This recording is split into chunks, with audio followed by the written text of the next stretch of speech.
tidak akan meninggalkan Israel. Dia tidak akan pernah melakukannya, dan dia tidak akan meninggalkan umatnya. Israel yakin akan kemenangan dan persatuan mereka. Sementara konflik tersebut memiliki implikasi alkitabiah yang signifikan dan menyoroti pertarungan antara budaya kematian dan budaya kehidupan.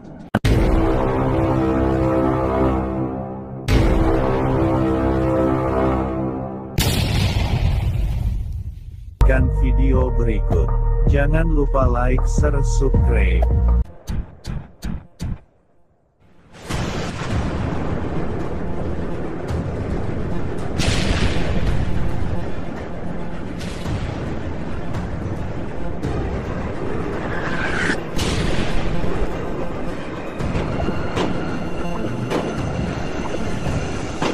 Semangat Amalek yang berusaha memusnahkan orang-orang Yahudi masih hidup hingga saat ini di dunia melalui Iran dan Hamas. Inilah semangat Amalek yang kita saksikan saat ini. Sebuah pengulangan sejarah dengan genosida terhadap bangsa Yahudi. Kelompok militan Palestina, Hamas, melancarkan serangan mendadak ke Israel pada 7 Oktober, Sabtu, waktu setempat. Dari sekitar 3.000 hingga 5.000 orang di festival musik Supernova, setidaknya 260 orang terbunuh dan banyak korban lainnya diculik oleh Hamas. Pada hari yang sama, Perdana Menteri Benjamin Netanyahu membuat pernyataan pertamanya tentang konflik itu melalui Twitter, menyatakan bahwa Israel sedang berperang. Sejarah traumatis orang-orang Yahudi, termasuk Holocaust, telah membentuk identitas mereka, dan mereka merasa bahwa Hamas sedang berusaha untuk menghapuskan mereka untuk selamanya, membandingkan mereka dengan Nazi zaman modern.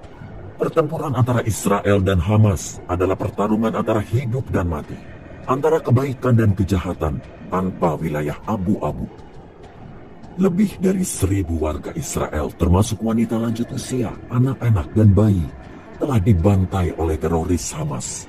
Hal ini menyoroti kebrutalan konflik tersebut. Tindakan Hamas di Gaza disamakan dengan Holocaust kecil yang menyoroti betapa parah dan dampak dari upaya kekejaman yang mereka lakukan. Israel menargetkan Hamas, namun konflik dapat meningkat hingga melibatkan Iran dan Hizbullah, bahkan negara-negara besar lainnya. Namun, Tuhan memegang kendali. Israel adalah penunjuk waktu kenabian dari Tuhan untuk mengetahui posisi kita dalam sejarah. Tuhan tidak akan meninggalkan Israel. Dia tidak akan pernah melakukannya, dan dia tidak akan meninggalkan umatnya. Israel yakin akan kemenangan dan persatuan mereka. Sementara konflik tersebut memiliki implikasi alkitabiah yang signifikan dan menyoroti pertarungan antara budaya kematian dan budaya kehidupan. Keberhasilan Israel dalam mengalahkan Hamas akan meningkatkan penghargaan terhadap Israel. Rasa terima kasih dari dunia Arab dan perbaikan kondisi bagi masyarakat Gaza, sementara perjanjian Abraham dan ancaman bersama dari Iran memiliki implikasi yang bersifat nubuatan bagi rekonsiliasi antara Israel dan negara-negara Muslim Arab Sunni. Yang menarik bagi saya adalah bahwa Gaza sebenarnya disebutkan tidak kurang dari 20 kali dalam Alkitab, baik dalam perjanjian lama maupun perjanjian baru. Sedihnya, kebanyakan referensi tentang Gaza adalah tentang betapa jahatnya masyarakat dan pemimpinnya, betapa mereka membenci Israel dan orang-orang Yahudi, dan bagaimana Tuhan berulang kali mengutus nabi-nabinya untuk memperingatkan akan terjadinya penghakiman di Gaza. Gaza pertama kali disebutkan dalam Alkitab adalah di Kejadian pasal 10, di mana Tuhan menggambarkan Gaza sebagai bagian dari tanah yang diduduki oleh orang Kanaan, musuh bebuyutan Tuhan. Daerah orang Kanaan adalah dari Sidon ke arah Gerar sampai ke Gaza, ke arah Sodom, Gomora, Atma, dan Zeboim sampai ke Lasa. Kejadian 10 ayat 19. Gaza digambarkan sebagai markas orang Filistin yang terus-menerus menyerang dan meneror orang-orang Israel. Dalam Hakim-Hakim 1 ayat 18 hingga 19 kita membaca, selanjutnya, suku Yehuda merebut Gaza dengan daerahnya, Askelon dengan daerahnya, dan Ekron dengan daerahnya. Dan Tuhan menyertai suku Yehuda, sehingga mereka menduduki pegunungan itu. Tetapi mereka tidak dapat menghalau penduduk yang di lembah, sebab orang-orang ini mempunyai kereta-kereta besi. Kemudian di Hakim-Hakim, tentunya kita membaca kisah-kisah terkenal Simson. Simson harus diakui adalah karakter yang sangat cacat. Namun Tuhan memakai dia untuk masuk ke Gaza dan menghancurkan para pemimpin mereka yang jahat.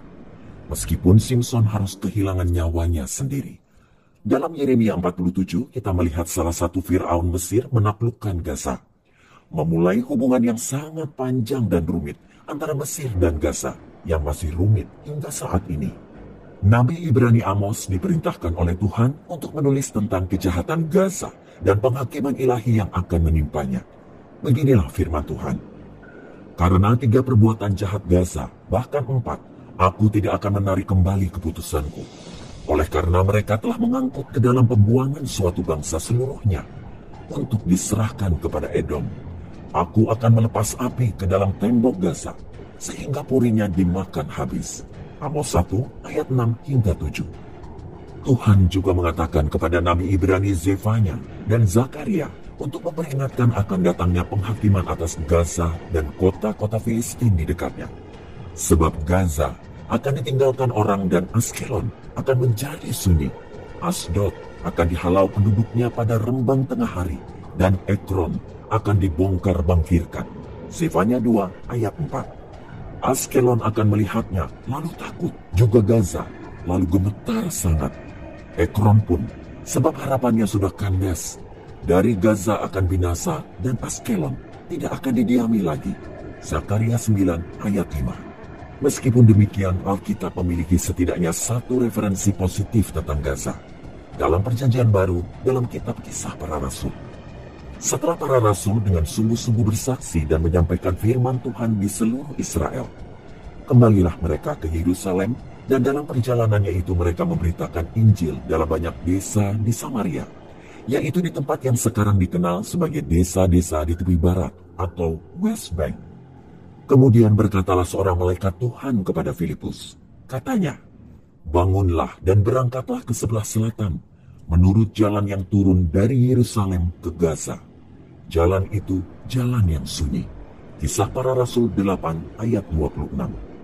Dan tentu saja, saat dia pergi ke Gaza, Filipus bertemu dengan seseorang yang sedang membaca sebuah gulungan yang ditulis oleh Nabi Ibrani, Yesaya. Pria itu sedang membaca nubuatan mesianis di Yesaya 53 tentang kematian dan kebangkitan Yesus yang akan datang. Namun dia tidak mengerti apa yang dia baca. Jadi dia meminta Filipus menjelaskan bagian itu kepadanya. Sebagai seorang penginjil yang dipenuhi dengan Roh Kudus, Filipus dengan senang hati menjelaskan baik nubuatan maupun bagaimana Yesus menggenapi nubuatan tersebut, dan bagaimana sebenarnya dia adalah Mesias yang telah lama ditunggu-tunggu. Dan tepat di sana, di jalan menuju Gaza, Filipus membantu pria tersebut bertobat dari dosa-dosanya dan menerima Yesus Kristus sebagai juru selamat dan Tuhannya. Lalu orang itu meminta Filipus untuk membaptisnya, dan Filipus melakukannya. Sama seperti Paulus datang kepada Kristus di jalan menuju kota Arab, Damaskus. Demikian pula orang ini datang kepada Kristus di jalan menuju Gaza. Saya menyukai cerita ini karena mengungkapkan kebenaran penting. Ya, memang banyak pemimpin dan masyarakat Gaza yang jahat. Ya, mereka memang membenci Israel dan Yahudi. Dan ya, jika mereka tidak bertobat dan berpaling kepada Kristus, mereka akan menghadapi penghakiman. Tapi Tuhan sayang kepada warga Gaza. Kristus memerintahkan kita untuk mengasihi Israel dan tetangganya. Dia mengutus hamba-hambanya untuk membawa Injil ke Gaza. Mungkin banyak warga Palestina di Gaza akan menolak Injil, tetapi beberapa tidak. Beberapa orang akan menerima Kristus sebagai juru selamat dan Tuhan mereka. Jadi, mohon saat Anda berdoa agar Tuhan memberikan kemenangan kepada Israel atas para pemimpin Hamas yang jahat. Mohon juga berdoa untuk masyarakat Gaza. Berdoalah untuk perdamaian dan keamanan di Israel dan Gaza. Seiring dengan berlanjutnya perang Israel-Hamas yang memakan banyak korban di kedua belah pihak, dengan menekankan perlunya menyampaikan kebenaran dan juga bagi warga Palestina di Gaza, agar mereka dapat berpaling dari kebencian mereka dan memberikan hidup mereka kepada Yesus Kristus, Raja segala raja dan Tuhan segala tuan. Mereka perlu dibebaskan dari perbudakan dan penindasan Hamas, dan dari perbudakan dan penindasan setan dan dosa. Berdoalah juga bagi para pemimpin teroris dan anggota Hamas. Berdoalah agar Tuhan mempertobatkan mereka kepada Kristus sebelum terlambat.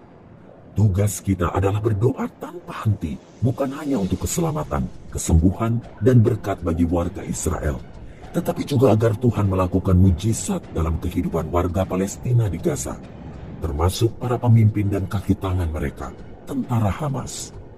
Sebab, seperti yang diajarkan tulisan suci kepada kita, bagi Allah tidak ada yang mustahil.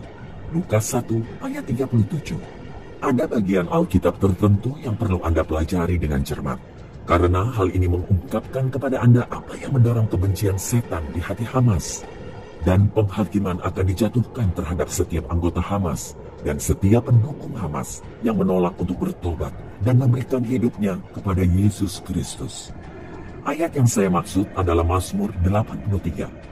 Dimulai dari ayat pertama kita membaca, "Ya Allah, janganlah Engkau bungkam, janganlah berdiam diri dan janganlah berpangku tangan ya Allah. Sebab sesungguhnya musuh-musuhmu ribut, orang-orang yang membenci Engkau meninggikan kepala. Mereka mengadakan permufakatan licik melawan umat-Mu, dan mereka berunding untuk melawan orang-orang yang Kau lindungi. Kata mereka, marilah kita lenyapkan mereka sebagai bangsa, sehingga nama Israel tidak diingat lagi." Mazmur 83 ayat 1 hingga 4. Kemudian di ayat 6-8 kita membaca dengan tepat di mana berbagai musuh Israel dan bangsa Yahudi ini tinggal. Kemah Edom dan Bani Ismail, yaitu bagian selatan Yordania dan Arab. Moab dan orang Hagar, itu adalah wilayah tengah dan utara Yordania. Gebal dan Amon dan Amalek, itulah Lebanon dan Syria, dan semenanjung Sinai. Filistia, itulah jalur Gaza. Beserta penduduk Tirus, itu lebih berarti Lebanon. Asyur juga telah bergabung dengan mereka, yaitu Suriah, Lebanon, dan Irak. Di sini, dalam Mazmur 83 yang bersifat nubuatan singkat ini, hanya 18 ayat, Tuhan memperingatkan kita bahwa orang-orang yang tinggal di negara-negara ini akan membenci Israel dan orang-orang Yahudi. Kenapa? Karena mereka membenci Tuhan Israel, Tuhan dalam Alkitab. Ya, itulah yang penulis sampaikan kepada kita. Dipimpin oleh Roh Kudus, ia berkata kepada Tuhan, sebab sesungguhnya musuh-musuhmu ribut, orang-orang yang membenci Engkau meninggikan kepala. Mereka mengadakan permufakatan licik melawan umat-Mu, dan mereka berunding untuk melawan orang-orang yang Kau lindungi. Rencana yang mematikan, rencana genosida. Musuh bebuyutan Tuhan Israel ini termasuk beberapa pemimpin Palestina dan masyarakat di Gaza. Mereka yang memiliki hubungan dengan bangsa Filistin kuno mengatakan, mari kita musnahkan mereka sebagai sebuah bangsa agar nama Israel menjadi tidak ingat lagi. Hal itulah yang diinginkan Hamas. Jangan salah paham, saya tidak percaya semua warga Palestina di Gaza setuju dengan Hamas dan ingin Israel mengalami genosida. Tapi yang jelas, ada yang melakukannya, dan mereka akan kalah. Mereka menyerang biji mata Tuhan. Mereka menolak untuk memahami apa yang Tuhan katakan kepada Abraham dalam Kejadian 12. Aku akan memberkati orang-orang yang memberkati engkau, dan mengutuk orang-orang yang mengutuk engkau. Dan apa yang penulis doakan? Ya Tuhan, kejarlah mereka dengan badai-Mu. Dia meminta Tuhan untuk mendatangkan api ke atas mereka, dan bencana, dan penghinaan, dan rasa malu. Mengapa? Supaya mereka kalah? Tidak. Tetapi juga agar mereka bertobat dan kembali kepada Tuhan. Lihatlah di ayat 16, penulis membawa bencana bagi semua orang yang berusaha menghapus Israel dari peta, supaya mereka mencari nama-Mu ya Tuhan. Dan lagi di ayat 18, supaya mereka tahu bahwa Engkau sajalah yang bernama Tuhan, yang Maha Tinggi atas seluruh bumi. Amin. Itu adalah doa yang dipimpin oleh Roh, dan itu akan menjadi kenyataan.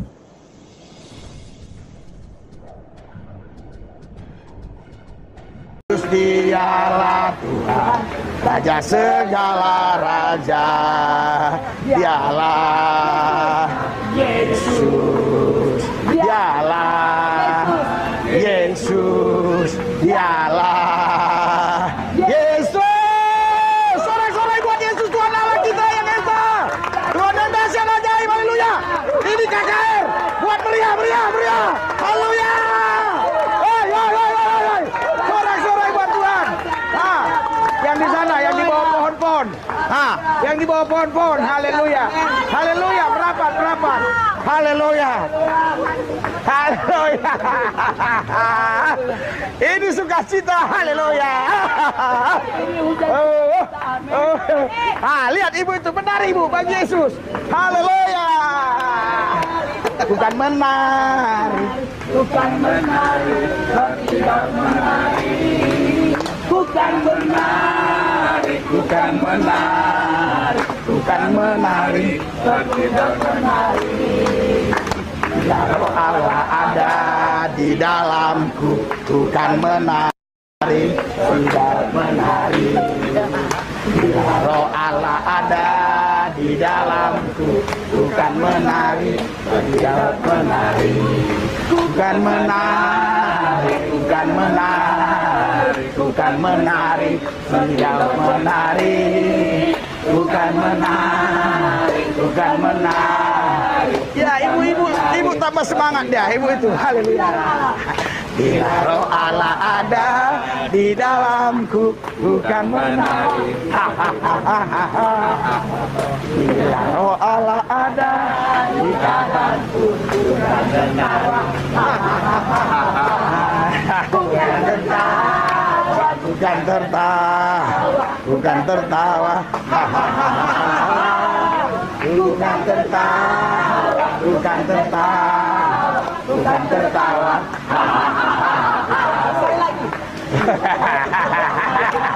Haleluya, penuh roh, penuh dia, urapan, kuasa, sukacita. Haleluya, haleluya. Bukan menari, tidak menari, bukan menari, bukan menari, bukan menari, tidak menari, bukan menari, bukan menari, bukan menari, tidak menari. Bukan ketawa, Bukan tertawa, bukan tertawa, bukan tertawa, bukan tertawa, bukan tertawa. Haleluya, haleluya, tertawa. haleluya, Siap. haleluya, Haleluya. haleluya, haleluya. Kita nyanyikan lagu ini karena kemarin juga saya tidak pernah nyanyikan. Ya. Saudara, ini lagu ciptaan kami sendiri. Jadi ada kurang lebih sudah belasan lagu kami ciptakan. Ya. Jadi lagu ini tidak bisa di copyright karena ciptaan kita sendiri. Anda belajar ya. Ini udah 2 kali dinyanyikan di sini, ikuti ya. Ya. Oke? 3, 2, 1. Yesus yang menyinari, memberi damai dan sejahtera. Yesus kepastian.